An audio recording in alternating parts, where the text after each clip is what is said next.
Can I tell y'all what I've learned? My wife and I have been counseling for at least over a decade. I've learned there's a marriage between runners and childhood.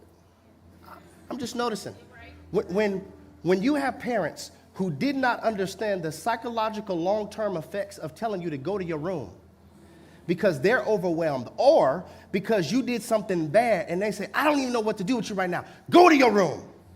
What that did was it trained the soul to isolate when overwhelmed. Remember, if you could trace it, you could unlearn it. I'm trying to shine a light on something.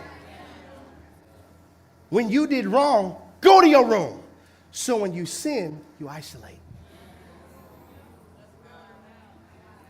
This is how they could do you wrong and go ghost. Make it make sense. You hurt me. And you went ghost. When I was 8, when I did wrong, go to your room. And I had to deal with the thoughts. I had to deal with everything that I was battling with in that moment. And I never was taught how to love even when I fall. How to see myself as worthy of dying for even when I failed. How to see that God gave me an F when my lifestyle right. God gave me an A when my lifestyle right now is an F. Because it's not by works that any man should boast. We've been saved by grace through faith. I've seen the connection that when they run, that there's this stem, this root system that goes all the way back, which is now why I ask, how was your childhood experiences when you got corrected? Because I'm learning. Even when I study biblical candidates, I see things in one season that occurred in the next season. Like when I was looking at Moses, he got mad and killed somebody. That anger never got out. So when they were complaining, he got mad again. This is why what I'm doing right now is declaring the truth and the gospel. This is for your destiny. Your therapy is for your history. Because if you don't deal with your history can eclipse your destiny, because you could manifest a trauma response to something and disqualify your witness, not because God doesn't love you, but because I have areas that are unhealed. All runners, I want to show you this. I want to talk to you, all runners in the room. I looked at this, Exodus chapter 4. Let's go there real quick. Is this good for somebody? Yes. Exodus chapter 4. I want us to see this, to give you a little backdrop of what's happening. God is telling Moses, I need you to go tell Pharaoh, let my people go. And Moses is giving him all this excuse on why he can't go, which is why I always say your obedience is for somebody's deliverance. The children of Israel were asking God for help. God starts talking to Moses. So everybody who's always saying, God told me, well, God told me. Okay, is it about you or God's glory? Because whatever God told you is going to make him look good, not you. God told me I should start this. Is this really God telling you, or are you chasing clout? So he's having this conversation. Exodus chapter 4, verse 1. Moses answered, what if they do not believe me or listen to me and say, the Lord did not appear to you? Then the Lord said to him, what is that in your hand? A staff, he replied.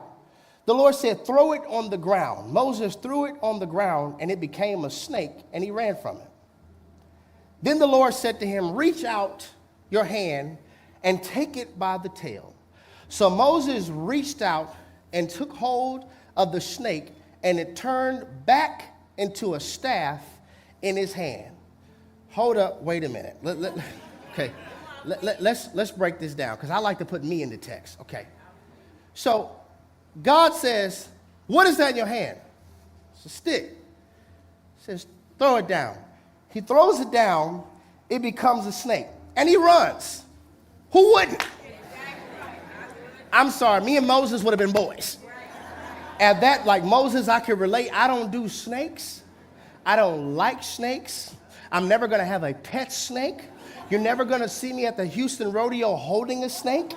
I don't entertain snakes. In fact, every snake I see, I treat as though it's venomous. Am I the only one?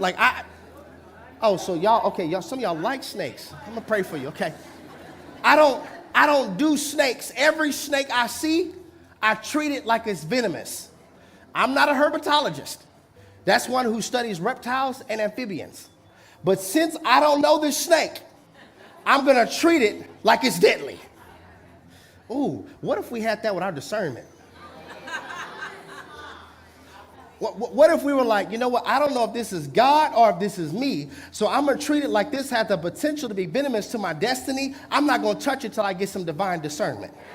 I'm not going to sign the contract because I don't know if this is going to be venomous to my resources. So I'm going to wait and see if I get confirmation from God. I'm not a herpetologist. I'm not going to be walking around like, wow, look at here. This is a coral snake and she's a beauty. She's a beauty. Right here we have the deadly western diamondback rattler. You want to be careful. She can strike at a whopping 95 miles an hour. Oh, this is the notorious black mamba. She's deadly. I'm good, bro. A snake. I'm like, God, you could have turned it into a kitten. You could have turned it into a squirrel. Why a snake? And then, as I was studying and just asking, because I really be looking at the Bible, why a snake? Why a snake? It came back, a snake came into the garden. And a snake was the one that spoke to Eve, that caused her to influence Adam, and Adam deliberately disobeyed. The serpent in the text constantly tries to think that he has a hold on my people, so I want this to turn into a serpent, and I want you to grab it so that you can know I have given you the authority to tread over serpents and scorpions and over all the works of the enemy. Grab it.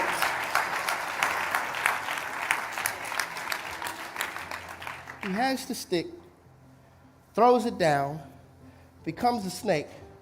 He runs from it. God says, grab it.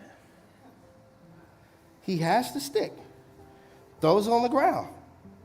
It turns into a snake. Moses runs from it. Put my image back up. He runs from it, and God says, grab it. What are you running from that God wants you to seize?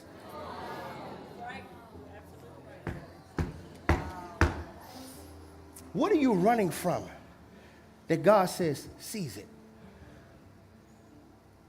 All runners, what are you running from that God has given you the authority to seize? Constantly running. PhD in running from.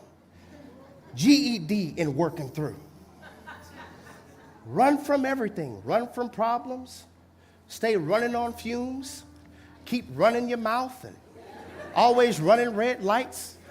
You're sniffing, so you have a runny nose. Just everything about your life. You're a runner. Some of us keep running game like you just run.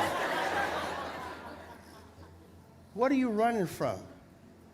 That God says, seize it. Your peace, seize it. Worry, seize it. Doubt, seize it. Anxiety, seize it. Fear, seize it. Your destiny, seize it. Your purpose, seize it. This moment, seize it. Everything about you that is fearful of seizing it. Which acronym of fear are you going to live by? Forget everything and run, or face everything and rise? Somebody say, seize it. Now, that's just a few exegesis of that passage. The next thing that was crazy that God told Moses to do that tripped me out, he didn't just tell him to grab it. He said, grab it by, y'all talk to me, the tail. Okay, once again, I'm not a herpetologist, one who studies reptiles and amphibians. But I do know this. If you're going to grab a snake, you better grab it by his head. But he says, grab it by the tail. Put yourself in the most vulnerable position. Put yourself in a position where you gotta trust me. Because I need you to remember, I'm gonna crush the head of the serpent. So you don't need to worry about its head. I'm the head. You are the head and not the tail, but I'm going to crush his head, meaning I'm your authority. And I have authority over this serpent. Be vulnerable again. Trust again. This is why some people don't do church. You don't want to be vulnerable again. Trust again. The last time I tried, it hissed at me. And he's saying, I need you to grab it where you're vulnerable to attack. But you trust, I won't let you get infected. Now it takes on so much sense. I know why he made it a snake now. Because you have the power to seize what the enemy is trying to do in your life. I don't know who I'm talking to. Whoever the enemy is after your teenager, you have been given the authority by God to seize it. Whatever's going on in your life, he's given you the authority to seize it. So for those who are like, I don't need nobody. Cool, I was watching Animal Planet. And I saw this buffalo. Buffalo about to preach a whole word to us. I saw this buffalo because you got to remember, the isolated, the injured, the young, and the weak are easy for attack. So I want you to see this buffalo by itself. He's done. He got all these lions on him. This is for everybody. Say, I don't need people, but you keep watching porn because nobody knows about your stuff that you're watching. I don't need anybody to help me. They biting all on his butt. He is done. He's hollering, and then one dude's like, hold on, homie needs some help. Let's pull up on him. What's up, cuz? What's up? You need some, hey, bag off my boy. He said, oh, okay, they trying to mess with Cletus. Let's roll up. What's up? What's up? What's up? What's up? You need some help? What's up? We got your back. What's up? What's up? We out here. Bag. Give me what's up.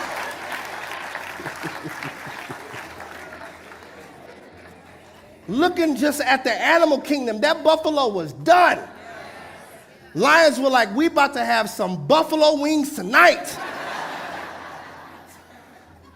What saved them? Community.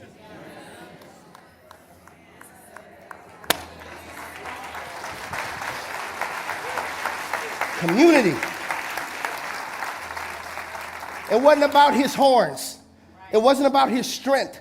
It wasn't about his power. It wasn't about his speed. I know that you're anointed. It's not about that. I know that you're appointed. It's not about that. I know that you're called. It's not about that. I know that you have all these gifts. It's not about that. You are easily overtaken by wolves alone. I'm seeing this pattern. People who have podcasts that tear down other ministries don't go to church. I'm okay, what church you go to? Tell me about the right one. Since you constantly, this one's a false teacher and this one's a false prophet. Okay, who the real one? What church you go to? Well, I'm in a season of separation. I'm just in the wilderness right now.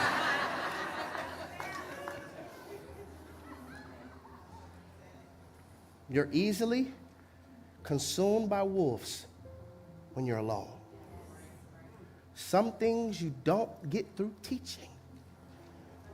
You only get through touch. I want to show this to you. I'm looking all throughout the text. Luke chapter 5, verse 12. I'm going to go kind of quick because there's a lot of scriptures I want y'all to get.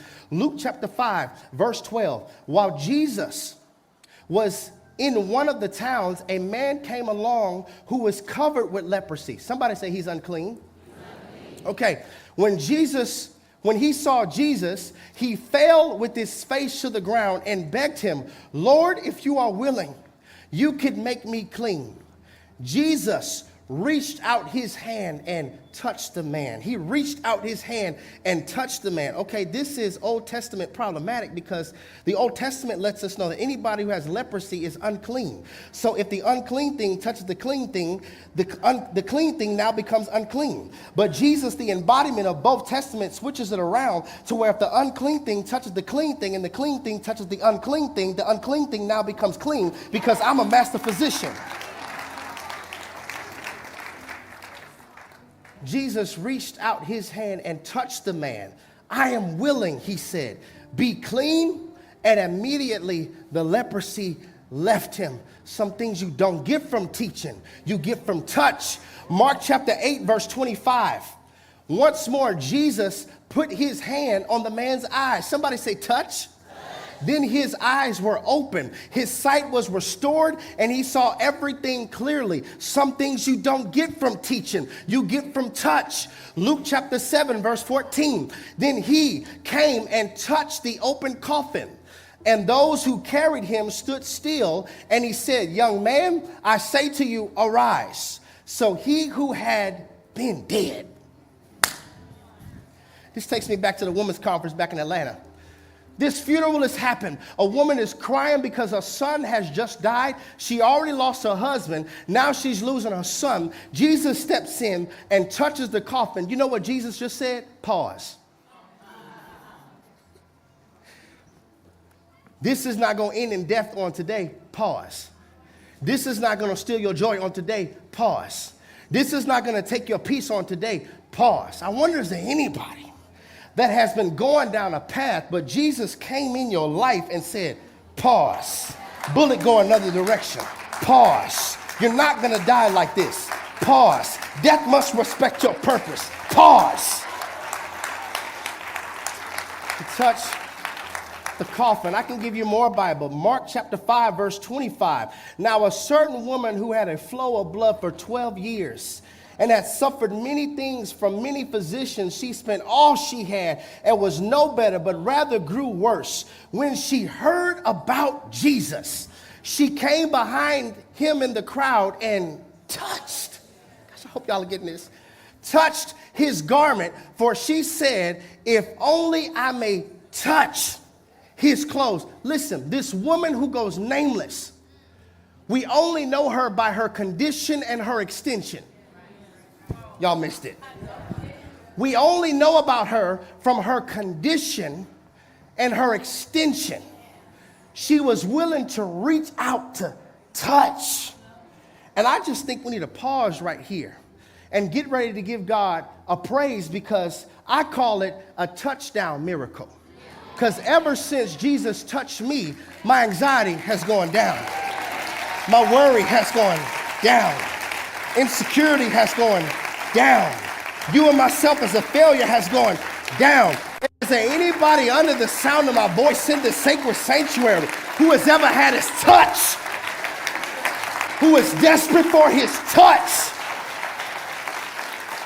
We have a high priest who can be touched.